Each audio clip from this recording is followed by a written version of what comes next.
Friends, last video में हमने difference between inductive and deductive method किया था और इस वीडियो में हम लोग ह्यूरिस्टिक मेथड को डिटेल में डिस्कस करेंगे. So myself Neha Mittal and I welcome you to study kit learning. So let's start. Heuristic method में सबसे पहले हम लोग ह्यूरिस्टिक का मतलब देखेंगे.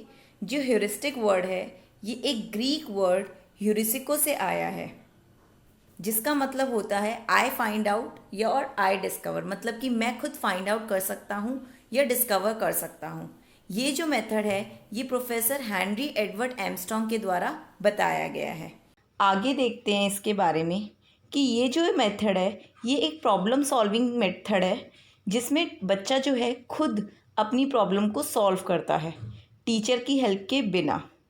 वो क्या करता है, वो मेंटल शॉर्टकट अप्लाई करता है और प्रॉब्लम के सॉल्यूशन तक पहुंचता है.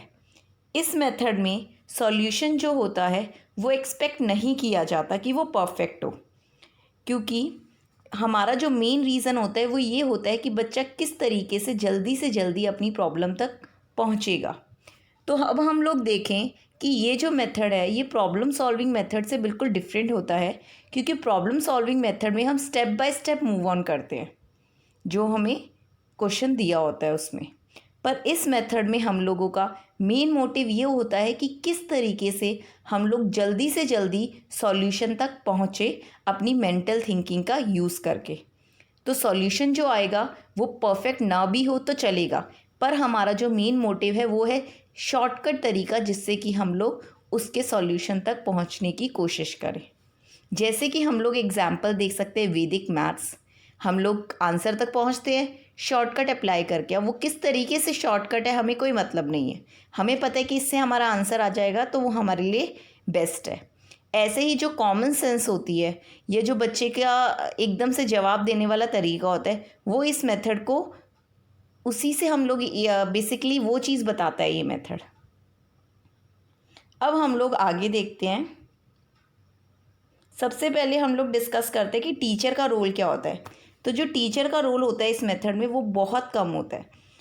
टीचर एक तरह से गाइड की तरह एक्ट करती है, बच्चे को प्रोवाइड करती है सिर्फ प्रॉब्लम, और उसके बाद कम से कम गाइडेंस देती है. वो कोशिश करती है कि जो प्रॉब्लम है वो बच्चा खुद सॉल्व करे. टीचर की जो गाइडेंस हो वो बहुत मिनिमम हो. अब हम लोग नेक्स्ट देखते हैं कि बच्चे का रोल क्या होता है. तो जो बच्चे का रोल होता है वो होता है एक डिस्कवरर की तरह, इंडिपेंडेंट. तो वो क्या करे, किसी भी चीज़ की हेल्प लेके खुद से, जैसे कि एक्सपेरिमेंट की, ऑब्जर्वेशंस की, एपरेटस की, बुक्स की, लाइब्रेरी की, जो भी चीज़ें उसके आसपास एनवायरनमेंट में अवेलेबल है उसका यूज़ करके वो क्या करे, आंसर तक पहुँचे और जल्दी से जल्दी पहुँचे. अब हम लोग देखते हैं कि इस मेथड का पर्पस क्या है.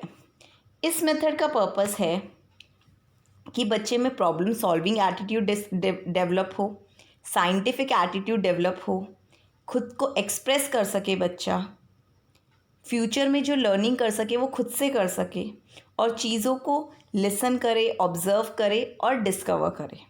तो बेसिकली मेन पर्पस इस मेथड का है कि बच्चे में एक एटीट्यूड जो है वो डिस्कवरी या प्रॉब्लम सॉल्विंग एटीट्यूड डेवलप हो.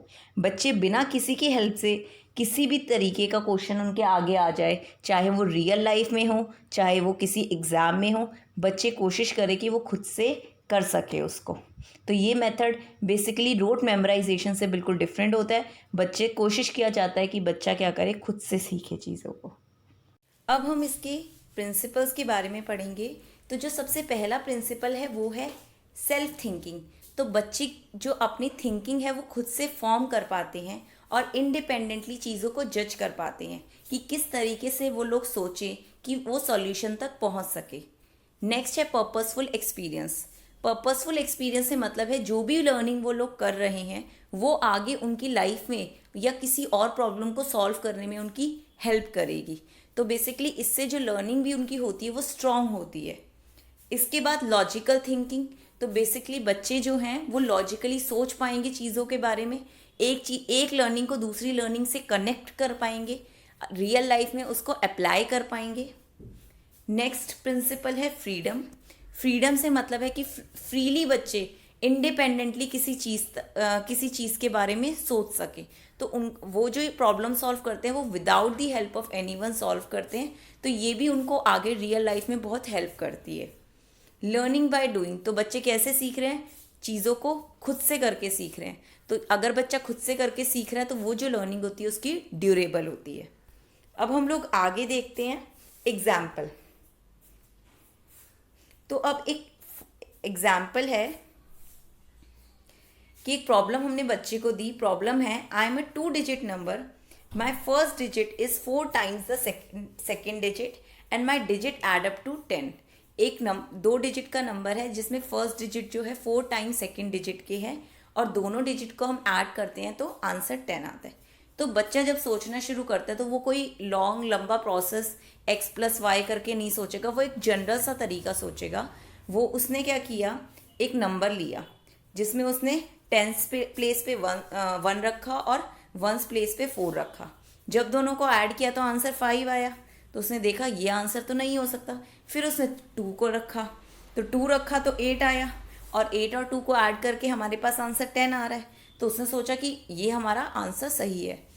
कभी कभार ऐसा हो सकता है कि बच्चा अब आगे मूव ऑन करा नहीं, क्या पता आगे एक और कोई और भी नंबर ऐसा होता है जिसका आंसर ये आ जाता। तो इसी तरीके से यही रीज़न है कि बच्चा कभी कभार सॉल्यूशन तक पहुंच तो जल्दी जाता है पर सॉल्यूशन परफेक्ट नहीं होता।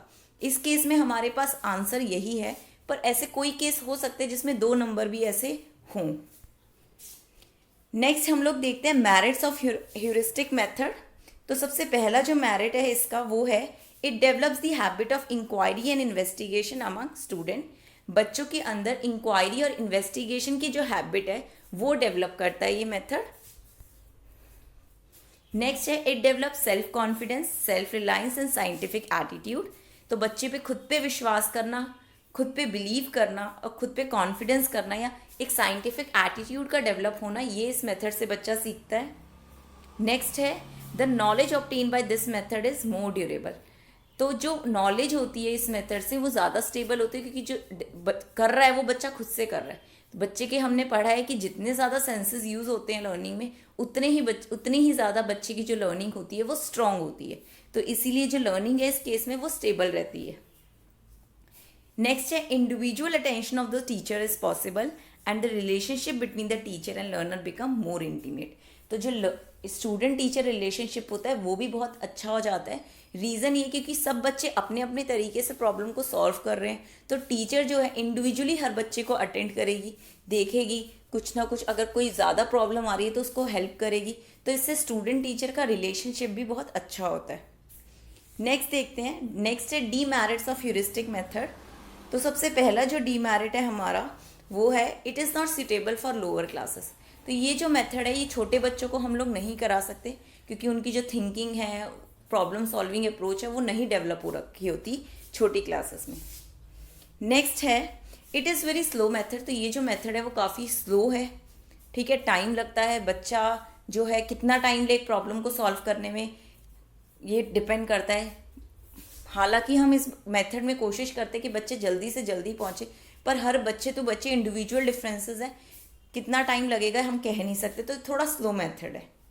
नेक्स्ट है, it is very expensive method, क्योंकि इस मेथड में बच्चे को हर तरीके का सपोर्ट प्रोवाइड होना चाहिए, लाइब्रेरी का, एक्सपेरिमेंट का, या कोई भी चीज़ जो वो चाहता है अपने एक्सपेरिमेंट को करने के लिए या अपनी प्रॉब्लम को सॉल्व करने के लिए वो होना चाहिए। तो इसीलिए जो मेथड हो जाता है वो थोड़ा एक्सपेंसिव हो जाता है। नेक्स्ट है, it is very lengthy method. Basically बड़ी क्लासेस में जो सिलेबस होता है वो काफ़ी वाइड होता है, उस तरीके से देखा जाए तो ये काफ़ी लेंदी मेथड है, हर जगह इम्प्लीमेंट करना इसको पॉसिबल नहीं है। अब next, this is formational method rather than information. मतलब बेसिकली ये मेथड जो है वो बच्चे में ट्रेनिंग इम्पार्ट करने के लिए, जल्दी से जल्दी प्रॉब्लम के सॉल्यूशन तक पहुंचने के लिए यूज़ किया जाता है।